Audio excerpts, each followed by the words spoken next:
Hi guys, welcome back to Kundalini Part 5, I believe. Please do check. Now, we spoke about the imbalances in Kundalini, how they can come about and what kind of things that they can do to us, whether it's voluntary or not voluntary.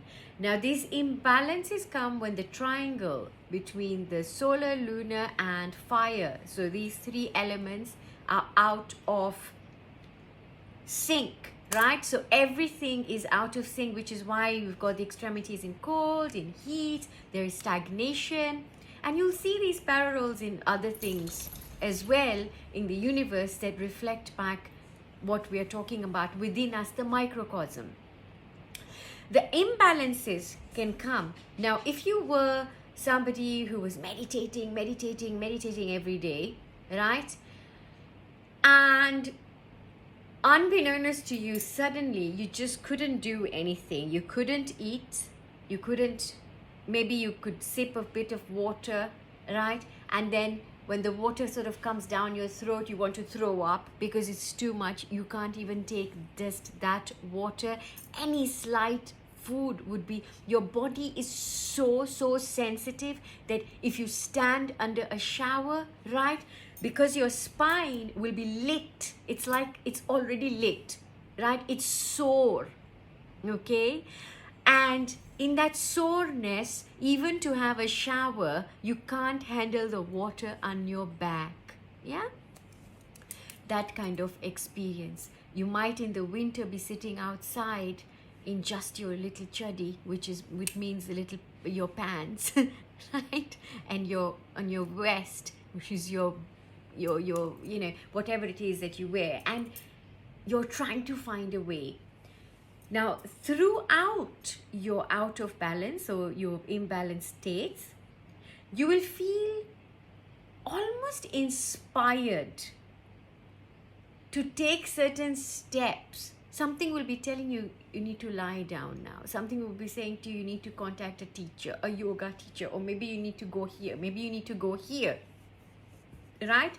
You will somehow or the other be taken care of, right? If that's the experience that you've meted out yourself, you'll be taken care of. So back to how do we balance it, right? You come into postures. Now, for those of you experiencing a genuine Kundalini awakening, one of the things you will notice,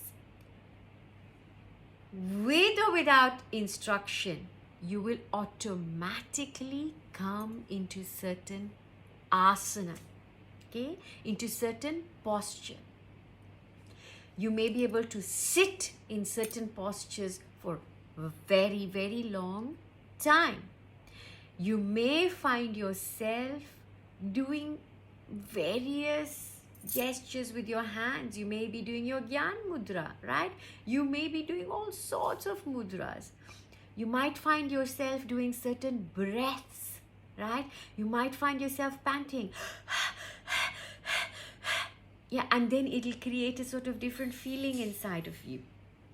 You will automatically be doing certain things. Now, for those of you who don't have this, right, then we go to basics.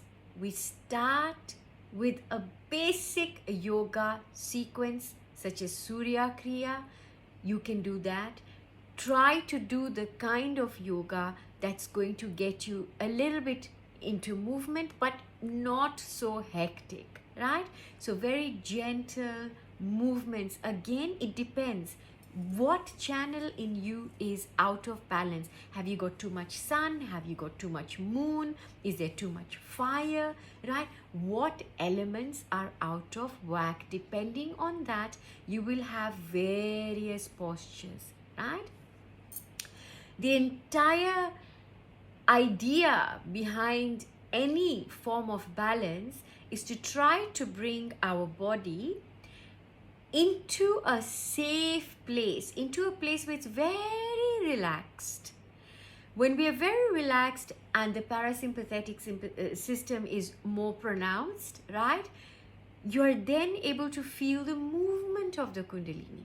Now, on that point, sometimes there is too much movement of Kundalini, which also then creates the out of balance, right? So your Kundalini might be stuck in a higher chakra, right? And won't go back down again, right? You may feel really ungrounded. You may feel out of touch with your waking life. And this is when some of us start to see ourselves that I am God, right? You see ourselves, and a lot of you will say, you know, I feel like I have a higher calling, I have a purpose, I feel like something really big is going to happen, I feel like I'm waiting for something to happen. And some of us will be more pronounced as these higher chakras at this higher level, right? And with very little feet, very little awareness at ground level, right?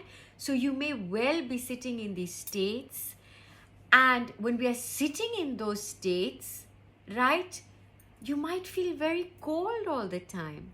You might be very, very thin. You may not be wanting to eat. Suddenly your diet will be different, right? And this is where sometimes we suggest to you will yourself feel this.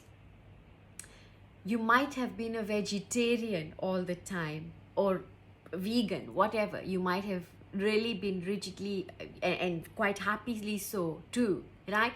And suddenly you will want protein. Your body, again, because remember, your adrenals are really under a lot of pressure, you might lose certain nutrients as well, because Kundalini needs a lot of nutrition, right? Your body, this is why the body needs to be prepared. And when it's not, we've got to fill in the gaps. And you'll feel a sudden craving. Somebody who's vegetarian, you might think, oh, I just want to have fried chicken every day. Or you might think, I just want to have fish, right? And this is why certain branches of Ayurveda as well will literally write you a recommendation, like you do a medical letter, to say, well, you need to have a certain amount of meat in your diet, a certain amount to reintroduce B12. You might suddenly have various deficiencies inside of you, nutritional deficiencies, minerals, which is what is going to cause you the imbalance as well, because our body is not prepared. Our body is not strong enough to withstand this electrical energy, right? So there's so much of this energy that we cannot withstand it. So imagine that the ampage that you can handle is the 3 amp, right? But you've got 10,000 coming to you. Now, how are you going to take it if the body was not trained? So when we go and climb mountains, or you're planning to do a marathon, what do? You keep practicing and trying to get your body in a certain state. So if you're going to go straight from no walking, no preparation to a sprint, what's going to happen? You're going to injure yourself, right? I used to be a runner, so I used to absolutely love running. I still do. I don't get around doing much of it anymore. But right, if I were now to go back into it, my body, my memory will remember how to do it, how to sprint, right? But my physical body may not be prepared, and so I might sustain an injury because of the lack of practice, right? Now, we'll be back again for the next part. Lots of love. Let's keep going and keep those comments coming, because I would really like to help each and every one of us on this journey as a survivor and somebody who's thriving in this now. So I will get back again. Lots of love. Stay tuned.